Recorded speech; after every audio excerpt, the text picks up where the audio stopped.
people think inflation is something they notice at the grocery store. A few extra dollars for coffee, a more expensive tank of gas, a rent increase that feels slightly unfair. By the time inflation becomes visible, its biggest damage has already been done, because inflation doesn't arrive like a storm. It behaves more like gravity, always present, always pulling, quiet enough that you rarely notice it's there until you try to climb. Welcome to what we could call the moving floor. Imagine standing on what feels like solid ground. You aren't walking backward, you're standing still. Yet every year, the floor beneath you quietly slides away. You take one step forward, the floor moves another step. You work harder, earn more, negotiate a raise, and somehow your destination never seems to get closer. That's because inflation isn't simply making things more expensive. It's constantly redefining what enough means. And that's a much deeper problem. Most of modern history, people believed money was a stable measuring tool. A dollar measured value, a pound measured value, euro measured value. Not perfectly, but consistently enough that long-term planning made sense. Today, money itself is constantly changing shape. The number printed on your paycheck may grow. The purchasing power hiding behind that number quietly shrinks, like measuring your height with a ruler that gets shorter every year. The measurement says you've grown. Reality says you haven't moved. That's why millions of people experience something strangely difficult to explain. They earn more than they did 5 years ago, yet somehow feel less secure. The paycheck increased, the possibilities didn't. Here's where the moving floor becomes invisible. Inflation rarely appears all at once. It arrives in tiny negotiations. A streaming service adds $2. Internet bill increases by $4. Insurance quietly adjusts its premium. Landlord calls it a market correction. The grocery basket contains fewer items than it used to. None of these changes feel dramatic. Individually, they're almost forgettable. Together, they rewrite your financial reality. Not because any single purchase became impossible, but because the space between your income and your obligations slowly disappears. That space has a name. It's called financial flexibility, and inflation feeds on it. This creates something surprisingly psychological. Humans don't evaluate prices in isolation. We compare them to yesterday, last month, to what we've become accustomed to paying. Brains are remarkably good at adapting. That's useful for surviving change.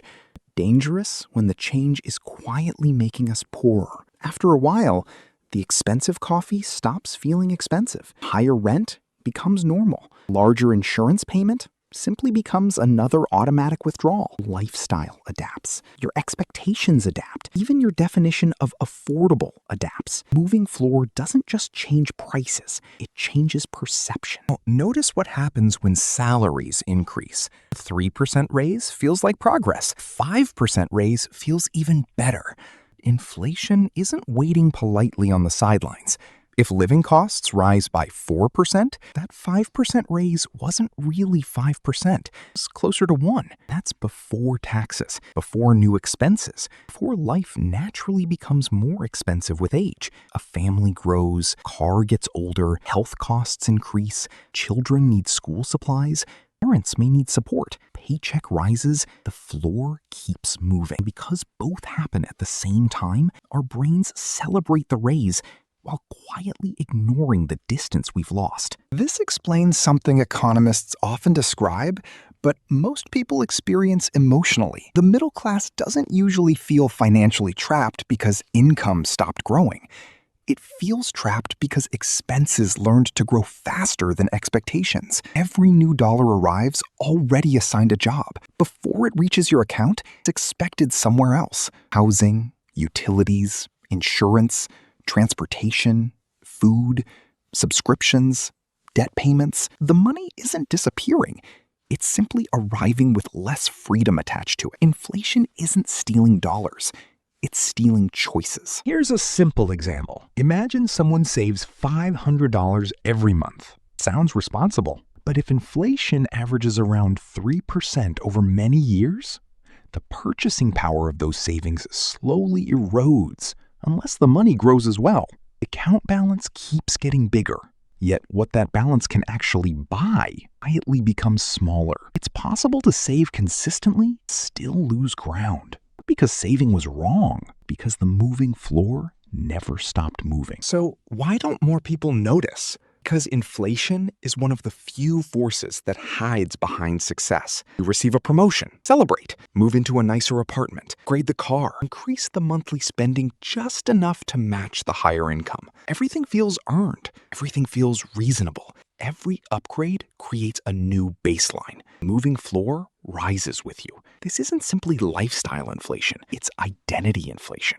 We unconsciously redefine what feels normal. Restaurant becomes routine. Vacation expectations shift. Certain brands begin to feel essential. Comfort quietly graduates into necessity.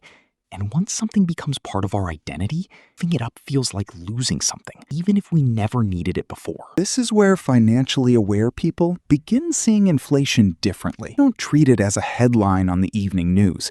Treat it as an operating system running beneath the economy. Instead of asking, how much did I earn? They quietly ask, did my purchasing power actually improve? A very different question, because the goal isn't collecting larger numbers. The goal is protecting future options. Every financial decision becomes less about today's price and more about tomorrow's freedom. They understand that money sitting still is moving backward if the floor underneath it keeps sliding away. So rather than chasing every increase in income, they focus on directing more of their resources toward things capable of keeping pace with the moving floor. Not because they're trying to become rich, but because they're trying to preserve choice. Perhaps that's the real lesson inflation teaches. Greatest cost isn't the extra dollars you spend.